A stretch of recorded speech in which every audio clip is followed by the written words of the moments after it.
Every time there's a free speech case in the Supreme Court or an issue in the media, people resort immediately to these catchphrases. And the catchphrases are things like, well, not all speech is protected, or the classic, well, you can't shout fire in a crowded theater.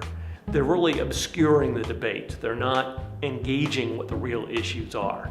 So when they say there's not all speech is protected, well, of course not all speech is protected, but saying that doesn't tell you anything. That's like if I shot somebody and the police came and I said, well, there's some circumstances under which I'm allowed to shoot people. That's not really responsive. It doesn't go to the issue of, well, how about this time?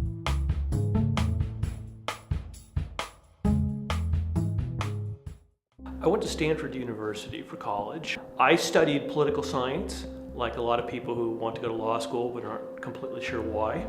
And it was during college that I really started to develop an interest in the First Amendment. And it was during a time, one of the upsurges of controversy on campus about speech codes and speech issues.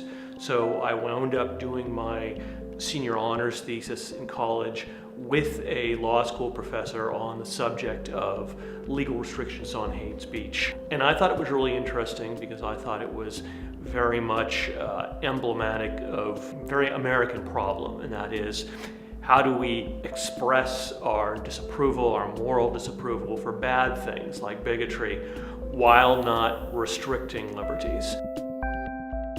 I met my current partner, Tom Brown, and after about 3 years at Shepherd Mullen, he and I started our own firm, Brown & White, here in Los Angeles with an aim of doing really whatever we wanted, whatever we were good at, whatever made us happy. I had been writing online on forums and things like that as an outlet for creativity for a long time, probably back to 2000 or so. And around 2005, I decided I would start a blog, a very primitive one, just so I could write things, not thinking anyone would ever care necessarily to read them, but just keeping it in my hand in terms of trying to write something every day. I started out just as Ken with no last name because at the time, I was working for big firms. I was concerned at the point I was in my career about the impact of writing openly and honestly and sometimes profanely about issues. And I was worried about it coming back to hurt me.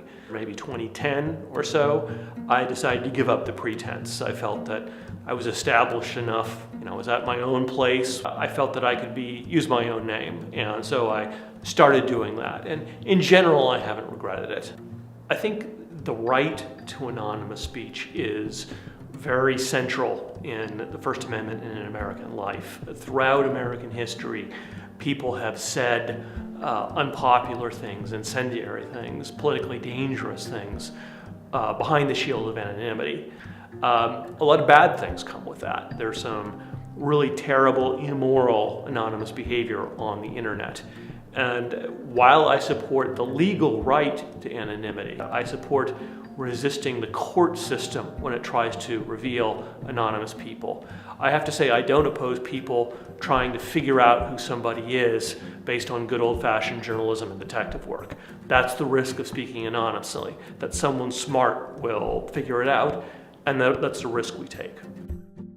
What I started to do with what I call the Popehat signal was occasionally when people asked me to write about their cases and ask lawyers out there who are readers to contribute pro bono work or advice or support. And I've always been very happy and touched by all the people out there who are willing to give pro bono help to people who need it to protect free speech. A lot of them are also followers of the FIRE. It tends to be a group of lawyers who, like the FIRE, believe in free speech and think it's worth contributing their time and effort. And to have lawyers and non-lawyers out there who care respond. The foundation has a wonderful record on winning cases, but just as important is FIRE's efforts to remind students of what's important, to remind students of why free speech is important, to cultivate in their hearts that appetite for liberty. It's long been remarked that Rights are only as durable as our respect for them.